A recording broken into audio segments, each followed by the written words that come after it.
Hello friends, Chris English classes में आपका welcome है। और जैसा कि आपको पता है कि अभी हमने कुछ ट्रांसलेशन वाले वीडियोस डाले थे, परंतु आप में से कुछ लोगों की रिक्वेस्ट आ रही थी, फ़ोन कॉल्स आ रहे थे कि सर पार्ट्स ऑफ स्पीच डाला जाए। तो मैंने इस पर ध्यान दिया और आज से मैं पार्ट्स ऑफ स्पीच शुरू करने जा रहा हूँ, जिसमें पहला टॉपिक मैंने रखा है वर्ब। पहला टॉपिक मैंने रखा है पार्ट्स ऑफ स्पीच में वर्ब।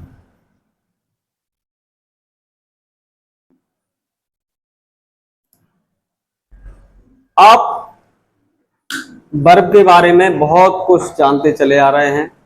वर्ब को हिंदी में क्रिया कहते हैं और किस प्रकार से आप कुछ वर्ब्स के बारे में भी जानते भी होंगे, जैसे auxiliary verb, primary verb, linking verb, helping verb, modal verb, इतना आप ये सब कुछ जानते हैं। लेकिन मैं आपसे कहना चाहूं, आज आपको इस वीडियो में कुछ ऐसा जानने को मिलेगा जो आप नहीं जानते होंगे। मैंने इस टॉपिक के लिए बहुत मेहनत की है।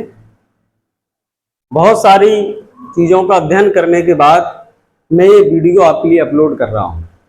तो मैं क्रिस इंग्लिश क्लासेस पर प्रताप सिंह कुशवाहा, और चलिए आपका समय वेस्ट ना किए बगैर आज का टॉपिक में शुरू करता हूँ। जैसा कि आप देख पा रहे हैं, वर्ब्स, जिसको हिंदी में आप क्रिया कह देते हैं।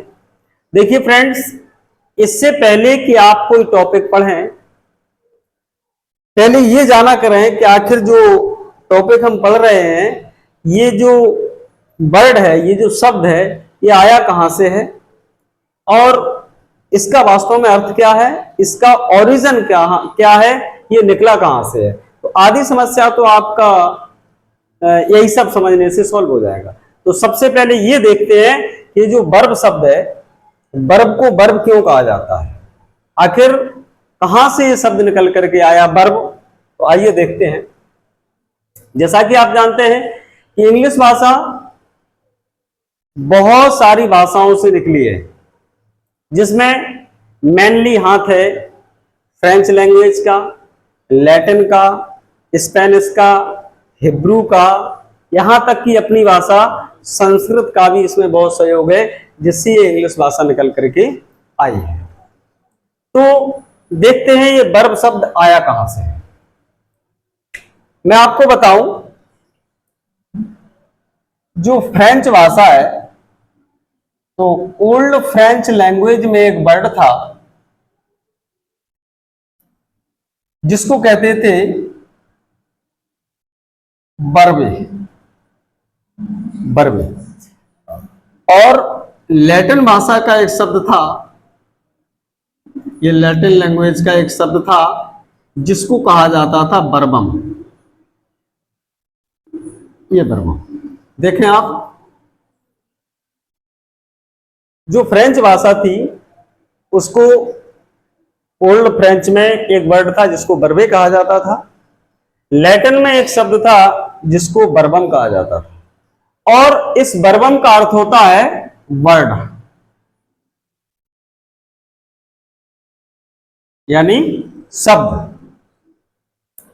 और इन्हीं इस फ्रेंच लैंग्वेज से और इस लैटिन से, ये बर्बे से और इसके बर्बम से एक शब्द निकाला गया जिसका नाम रखा गया वर्ब। इस प्रकार से ये वर्ब शब्द आया। तो वर्ब फ्रेंच, लैटिन दोनों भाषाओं से निकला हुआ शब्द है। अच्छा, अब आप जानते हैं कि वर्ब को हिंदी में कह देते हैं क्रिया। आप सब जानते हैं कि वर्ब को हिंदी में क्रिया कहा जाता है। अब यहां एक क्वेश्चन किया जा सकता है कि पार्ट्स ऑफ स्पीच के अंतर्गत जो वर्ब है जिसको हम क्रिया कहते हैं, क्या इसका कोई और नाम है?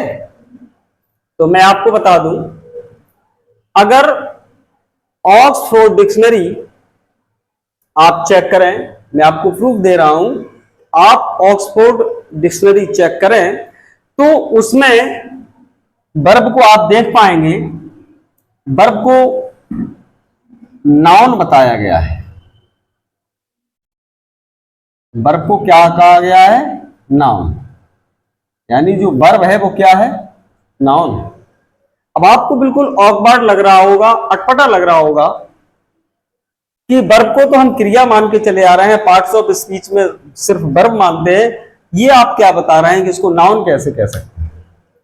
चलिए, यदि आप इस बात से सेटिस्फाई नहीं होते हैं कि वर्ब को नाउन की कैटेगरी में रखा जा सकता है, तो मैं आपको एक एग्जांपल रखूं। आप इतना जानते हैं नाउन के बारे में, इतना तो सभी जानते हैं कि जो नाउन होता है, नाउन का सिंगुलर भी होता है और नाउन का प्लूरल भी होता है। इतना तो आप जानते ही हैं कि जो नाउन होता है, नाउन का ही सिंगुलर होता है और नाउन का ही प्लूरल होता है। अब एक हम एग्जाम्पल लिखें, जैसे बॉय लिखें। आप जानते हैं कि बॉय नाउन है, लेकिन अब ये क्या है? सिंगुलर।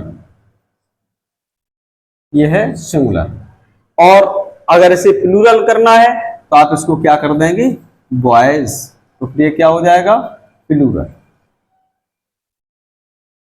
तो यहां आप देख पा रहे हैं कि जिसका सिंगुलर प्लूरल होता है वो क्या होता है? नाउन। अब इस शब्द पर आइए, मैंने टॉपिक में क्या लिखा हुआ है? वर्ब्स। तो जो वर्ब है ये है सिंगुलर।